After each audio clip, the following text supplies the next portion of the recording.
Starting a YouTube channel for affiliate marketing takes a little bit more effort than starting a regular YouTube channel. Choosing a niche is a lot more important for affiliate marketing because it needs to be a niche that's profitable, evergreen, and one that you have interest in. And then there's the hurdle of creating valuable content. You want to make sure that all of the content you're creating isn't too focused on selling, but also isn't completely useless either.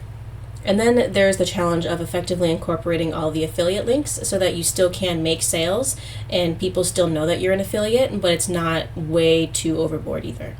Step one to creating a YouTube channel is heading on over to YouTube to actually see what it takes to create the channel. You want to sign in with your Google account, and if you don't have one, you want to make sure that you create one.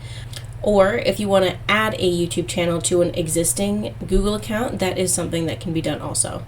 To add a YouTube channel to an already existing Google account, you click on your icon at the top right corner of YouTube, you click on Switch Account, then you click on View All Channels. Once here, you can see all of your current channels, and then you can click on Create a Channel, and from here you can create whatever channel you need to do. You want to make sure that you're choosing a name for your channel that actually makes sense for your niche. So first, if you haven't picked a niche, you need to rewind and go ahead and do that. I have several videos on exactly how to pick a good niche. But once you pick a good niche, you want to make sure that the title of your YouTube channel fits in with your niche. It needs to be attractive, so it needs to be short, memorable, easy for somebody to type into the search bar. And you want it to be something that's specific enough, but not way too specific. For example, a title that is way too specific would be something about the best YouTube microphones to use. You will be stuck making videos about microphones and only microphones. And if one day you decide you want to start making videos about the best video cameras for YouTube, now your title no longer makes sense. You may notice that my handle has extra characters at the end, and it's super easy to get rid of those. You just need to click on Customize Channel, go to Basic Info, and here it will allow you to change that handle. If Lisa Moneymaker or whatever handle you wanted is unavailable, then just play around with it. Here you can also change the title of your account. You want to change it to something a little bit more witty or fitting your personality. You can change it here, but you can only do it twice in 14 days. After you do that, then you want to go in and change your handle to match it. And before you go willy-nilly changing the channel name, you want to find a handle that's available first. Next up, you want to make sure that the description for your channel is chock full of the important keywords for your niche. If you are in the finance niche, then you want to use more than just basic finance. You want to use something in terms of whatever sub-niche you drilled down into. Sub-niches for finance can include personal finance, finance literacy, like world finance, finance in specific countries and how it differs from others, elder finance, Bitcoin. There's so many different subcategories, and every niche is like that. And whatever your sub niche is, you want to make sure that you fill your description full of keywords in your sub niche. And this doesn't just mean listing them out with little comma delimiters. This means being very truthful with what you want your account to encompass. Pull out ChatGPT, go in and say, give me a YouTube channel description under 200 words that include keywords for, just pick a sub niche out of the top of my head. Let's say you want the tone to be more like honest, genuine, and witty. It can do that. I really like this. Let's see, what keywords does it use? Gen Z hustler is a good one. Adulting is a good one. Finance lingo is a good one. Let's just take this and spit it into the description box. Edit it however you see fit. This is your channel URL. I do not recommend changing this because this is just whatever you will be putting in. If you share this to Facebook and you want people to follow your account, this will be the link that you give them. If you have other social medias, this is where you add them. I do not. Putting a contact email down here is not a requirement. Next, you want to click on branding. Here, we'll be changing your profile picture, the banner image, and a video watermark. The profile picture does not need to include your face. It can if you are putting your face on your channel. The profile picture, most finance accounts or whatever niche that you're in, you may want to put a picture of an avatar. It can just be a picture of something to do with your niche. Personally, I will be using an avatar. So I will just pull up Canva. You can use any of these super basic ones. Some of them are kind of cute. And you will notice that Canva also has an avatar creation piece. Okay, we're gonna go with her. You always want to rename anything that you are uploading into your channel art. You always want to change the names, the file names of everything that you're uploading, because the algorithm does pay attention to it, and it will help optimize the metadata for all of your channel performance. Now for the banner image, you usually want your banner image to have the same face on the profile picture mixed with the channel name, along with a couple keywords for what the channel will be about, as well as some handles for whatever other social medias the account is also associated with. Inside Canva, so just search YouTube banner in templates, find one that you kind of like the style of. You may need to make several versions, like what I'm having to do to make sure that all of the text fits into the mobile viewing page. Money loves speed, so don't take too much time on all this stuff. In terms of the video watermark, again, go right back to Canva, search YouTube watermark. You can either put your channel name in the watermark or simply put something that says don't forget to subscribe, or simply subscribe in that watermark. I've done both, and I don't find that one works better than the other. It just makes sure that whenever somebody takes a snippet or recording of your video, they know that it's not theirs because there's a watermark hidden over top. At some point, it will be a fantastic idea to create a featured video for new subscribers so that they know what your channel is about and if it's going to be the right channel for them to pay attention to. For now, let's go in and view our channel to see what it looks like with all the changes. It looks much more professional. It's very clear it's about finances, but the fact that it's about Gen Z is still not obvious, so I would probably recommend changing the description to have Gen Z or something about your specific sub niche in the first 50 or so characters of the channel description. The next step is to be strategic in your content. You don't just want to be putting out any content just because it's what you want to do. You may think, oh, this is probably a good keyword, but you need to have a reason why it's a good keyword, not just because you think it is. This means you need to research first and plan accordingly. What I recommend doing is the easiest, cheapest, and fastest way to find good keywords is to just go over into YouTube's search bar. So the best way to do it is type in your keyword, then go down the alphabet and type A, Gen Z financial advice, B, Gen Z finance bill, C, Gen Z financial crisis, D, financial diet. Now this is a great way just to find keywords. If you want to know exactly the kinds of traffic that these keywords are getting, then you should go into Google, and I recommend using Keyword Surfer. Add Keyword Surfer to your browser. It will show you on the right side here examples of keywords that are similar to the one that you've already typed in, how much they overlap, how much these ones overlap with the ones you typed in, and the volume. Gen Z finance tips for beginners. Let's try that one. Okay, it gets 0 search volume, so that's a little bit too specific. Let's try Gen Z finance tips. This one doesn't get any, but I can look at the Keyword Surfer recommendations to find keywords to dive into a little bit.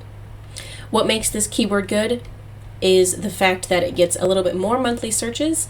It is long tail. If it was just financial literacy, it wouldn't work as well because it can be targeting financial literacy for anyone on the planet, not just young adults. And it has overlap with all of these lovely other keywords that get fantastic traffic, but not too much traffic. I would say more than 10,000 in monthly volume is going to be a little bit too much traffic because that's when it starts to get easy to get lost in the weeds with other videos and other keywords. So this would be a great keyword to make a video about, which I would not have thought, but after seeing some research, it's clear that it would be viable to make a video about. In terms of recording and editing your first videos, they don't need to be perfect. Again, remember, money loves speed. So I recommend using your phone as a camera, because most phones are way better than most webcams, and webcams are honestly overpriced, especially when everybody has a great camera in their pocket. In terms of a microphone, your phone microphone works perfectly fine, and if you really want to have a microphone in view and be able to use one, I recommend the Blue Yeti.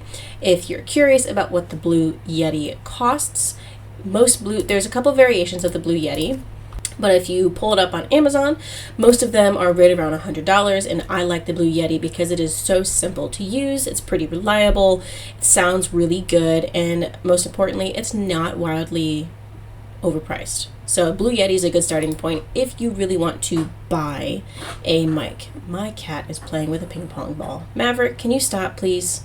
In terms of a great camera, if you really wanted to invest in another camera to record your videos, I personally have not found a great video camera that does not demolish someone's bank account. So if you have found one that works really well, that isn't way too overpriced, go ahead and drop that down in the comments, because I would love to take a look at it, and I'm sure everybody else would too. But another thing to keep in mind when being strategic with your content is to be very intentional about your SEO optimization. Know what you're trying, track what you try, and analyze and make changes to your further efforts based on how well everything that you've already tried has gone. What I mean by this is keep a spreadsheet that shows what keywords you're using, which ones seem to be working, which ones don't work, and how many keywords you're using versus how many are recommended for someone to use right now. If you're using cards, if you're using links in your description, where you're putting all of your affiliate links, and then of course tracking all of your affiliate links, but that's a problem for another day. We'll go over that in a second. But really, you want to make sure that you are tracking everything that you are optimizing to see whether or not it is truly working and helping your channel. And last but not least, thumbnails. Every single video should and absolutely must have a customized thumbnail. Customized thumbnails are so easy to make. Again, just pop right over to Canva. You do not need to have the paid version of Canva to create a great thumbnail. A great thumbnail will have a picture of someone's face or an avatar in a shocking position to get the attention of the viewer. It will have 1 to probably, I would say, max 8 keywords on the slide. We're talking like words, not keyword phrases. We're talking 1 to 8 words on the page to get an important message across and draw in that viewer. And you don't want to do clickbait. For the love of God, please do not be clickbaity with your thumbnails, because people will notice. You want to use bright colors in your thumbnails, and don't let every thumbnail be the same and just change 1 or 2 words. Most of your thumbnails should have their own personality. It's okay to use the same color theme to make sure everything matches, but do not be that person that has the exact same pose of their face or their avatar, the exact same background color, and then 1 word different in the middle. Do not do that. Step 5 is incorporating your affiliate links in ways that work for you and work for your viewers. Number 1, you always want to disclose when you are using affiliate links.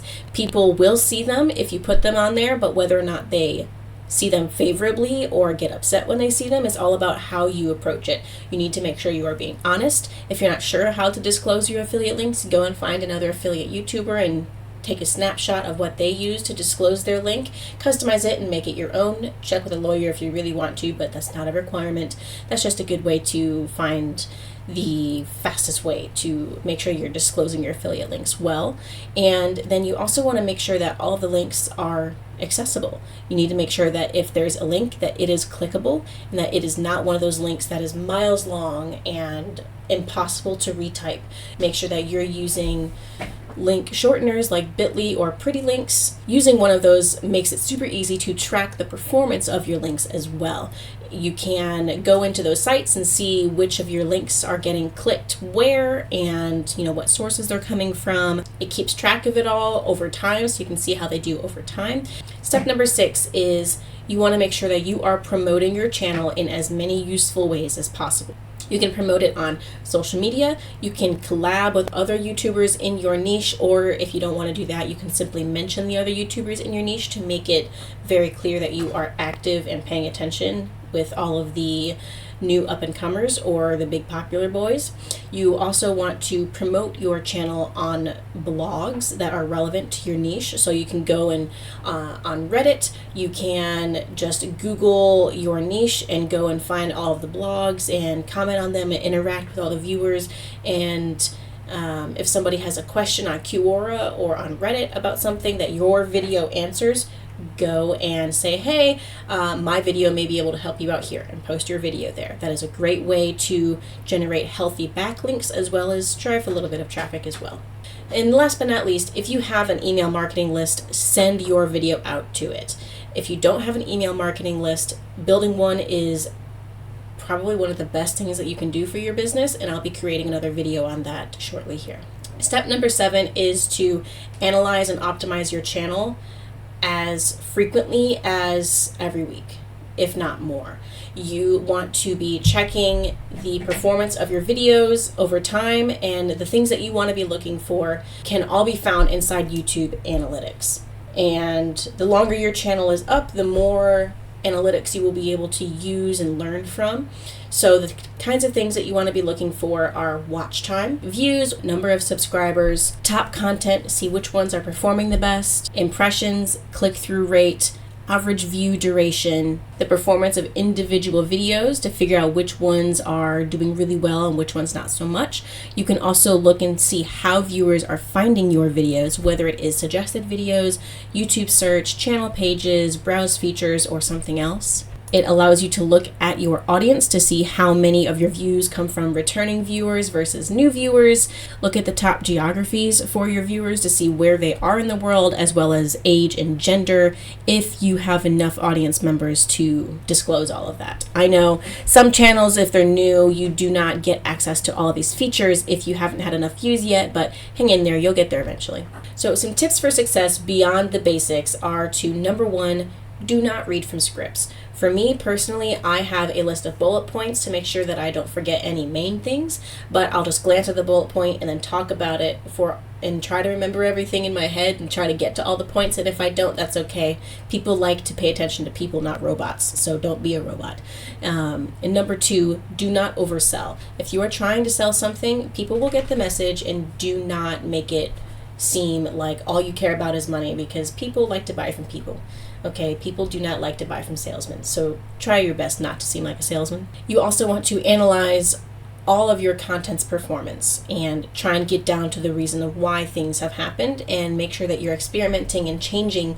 If something didn't work so well, don't do it again, and if something did work really well, try and replicate it. Another thing, give both sides of the story. If you're reviewing a product, do not say only positive things about it. Even if it is the best thing since sliced bread, you at least want to cover the common sense things that can go wrong. If nothing has gone wrong yet, you can cover things that you are concerned about. Or, like normal, if most products have a downside, cover that downside. Make sure that people know that you are honest and that you care about helping them as much as you care about making money.